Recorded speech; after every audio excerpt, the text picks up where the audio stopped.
Olá a todos e a todas. Eu sou Ricardo Neder, professor da Universidade de Brasília e coordeno um observatório do movimento pela tecnologia social na América Latina.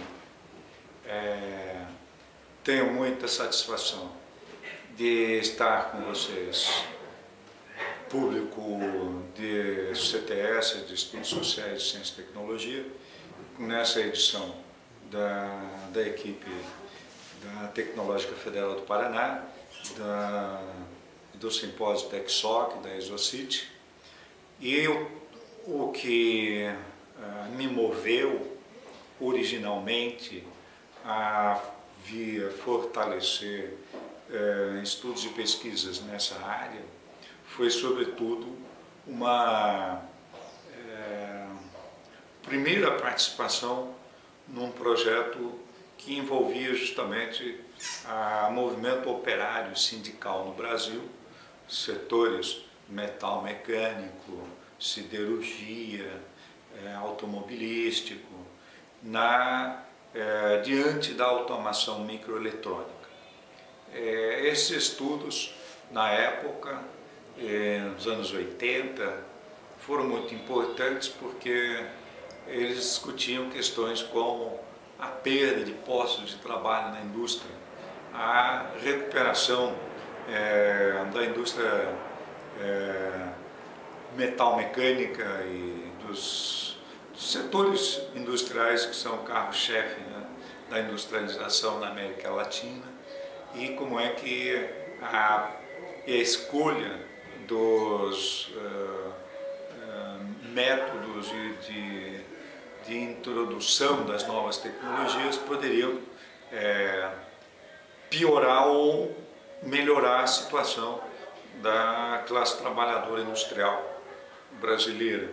Mas isso era também a situação na Argentina e em outros países por onde essa automação microeletrônica penetrou. Como nós sabemos, boa parte desses estudos tem ou uma contribuição mais, digamos, de gestão e de administração, ou de uma visão sobre como os próprios atores sociais, como os próprios trabalhadores, como as organizações sindicais e operárias encaram a mudança tecnológica, que obviamente não é um campo explicitamente aberto para a democratização, digamos assim. Então, no final dos anos 90, dos anos 80 para 90, eu acho que os estudos de ciência, tecnologia e sociedade colocaram de uma maneira muito mais direta essa relação entre a democratização dos ambientes, das relações sociais, econômicas e culturais, onde a mediação técnica se faz presente. E grande parte desses estudos permitiu, de fato, um enquadramento melhor dessa questão da democratização dos chamados códigos técnicos. Então, essa é uma primeira parte que eu destacaria muito, que move uma boa parte dos pesquisadores. Diante da mudança técnica, como é que os atores sociais se comportam? De forma adesiva e restrita, de forma a rechaçar a mudança, ou de forma a incorporar elementos na sua prática social e com isso criar formas de resistência e, sobretudo, uma tentativa de mudar o código técnico da tecnologia. Então, ao longo dos anos 90 e 2000, nos últimos 20 anos, sobretudo, eu diria que essa preocupação ela está começando a ser bem elaborada nos estudos CTS e, em geral, nos estudos interdisciplinares de ciência e tecnologia. Por quê? Em primeiro lugar, porque a tradição de se estudar apenas a introdução da ciência e tecnologia na sociedade a partir da visão de um ator privilegiado, ou a academia, a universidade, foi superada essa visão. Entretanto, nós devemos aperfeiçoar a metodologia e a abordagem teórico-metodológica relacionada a como fazer isso. Eu diria que a todos os pesquisadores e pesquisadoras que estão hoje na TechSoc, na ISOCIT, no Brasil, na América Latina, uma preocupação importante é nós relacionarmos sempre os estudos com 3 dimensões estratégicas. A primeira é de qual interacionismo nós estamos falando, quando se trata de situar relações sociais mediadas pelas técnicas. Então, há fortemente uma abordagem interacionista hoje, e por interacionismo nós entendemos tanto a relação do pesquisador, do especialista, do tecnólogo, do cientista com a base social, é o que eu chamo do interacionismo freiriano, tanto quanto importante é também considerar o interacionismo sociotécnico, ou seja, aquele interacionismo que reconhece os saberes e fazeres populares e admite que o conhecimento técnico científico ele é um dos patamares possíveis de se integrar os atores sociais, não único. Então, a segunda dimensão, além do interacionismo, nós qualificarmos melhor como a base social, como os atores sociais, como os movimentos, como os sindicatos, como os diferentes agentes ou grupos relevantes da mudança ou das negociações sociotécnicas realizam autogestão. Autogestão entendida como capacidade de articular respostas, planos e ações entre si, dos atores sociais envolvidos. Ou seja, qual o grau de autonomia que esses grupos relevantes envolvidos nas trajetórias sociotécnicas, seja enquanto rede social, seja enquanto rede técnica, eles desenvolvem conscientemente, estrategicamente, politicamente. Esse é o segundo ponto. Terceiro ponto é como é que essas duas pernas do tripé, vamos chamar assim, a terceira perna do tripé é a da cultura sociotécnica, ou seja, como é que um grupo social específico, por exemplo, num assentamento da reforma agrária, ao passar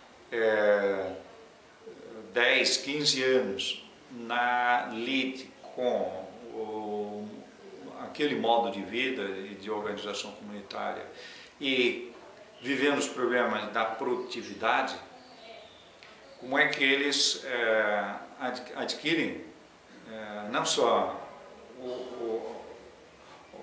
qualidade da interação como passagem, né, necessária de um estágio que o Paulo Freire chamaria de pedagogia do oprimido para a pedagogia da autonomia, que é essa passagem entre interacionismo e autogestão, mas também como é que eles reconhecem no diálogo com o técnico, com o cientista, com o tecnólogo, um sujeito com quem eles podem dialogar ombro a ombro e não subalternamente. Esse aspecto é muito importante porque é ele que vai escolher o modo como a mudança técnica vai se dar dentro da sua comunidade. E ele conhece os códigos sociais e sociotécnicos locais para adequar a introdução de algum equipamento, dispositivo ou sistema técnico. Um exemplo concreto disso é todo o conjunto de conhecimentos, saberes, fazeres e da prática científica hoje em torno da agroecologia. A agroecologia, eu diria, é um dos exemplos mais bem acabados de negociação sociotécnica em curso no Brasil e na América Latina para superar o paradigma da Revolução Verde na agricultura, por exemplo. Hoje, a adequação sociotécnica tem sido trabalhada nas pesquisas empíricas em 7 níveis. Para ser breve, os maiores referenciais podem ser encontrados na literatura sobre o movimento da tecnologia social. O primeiro nível da adequação sociotécnica pressupõe um conhecimento, uma elaboração dos atores, dos agentes sociais, em relação à vivência deles em relação à técnica. Ou seja, passa por um reconhecimento consciente daquilo que eu considero no meu meio social e na minha comunidade como a definição de técnica que cada um faz e que ela pode ser conscientizada, ela pode ser transformada num elemento de autorreflexão. Então, muitas vezes as pessoas usam um remédio, uma medicação, usam um processo de filtragem da água, ou usam a geladeira, ou usam a máquina de lavar roupa e não tem muita consciência dessa relação sociotécnica. No fundo, todas essas relações não são relações técnicas com a máquina, são relações sociotécnicas. Então, o que se estabelece é que, diante da máquina, diante do sistema, diante do dispositivo, diante do aparelho, as pessoas têm um nível de autorreflexão. Esse é o primeiro nível, o primeiro patamar da adequação sociotécnica. E daí se seguem 5 ou 6 outros níveis. O último é praticamente esse ao qual eu me referi, que é o da cultura sociotécnica. Pressupõe que depois, a partir da vivência desses demais níveis mais complexos, se chegue a um no qual o agente social, o grupo relevante, o ator social é capaz de dialogar com o técnico, com o agente técnico, com o tecnólogo, com o cientista, com o engenheiro, ombro a ombro.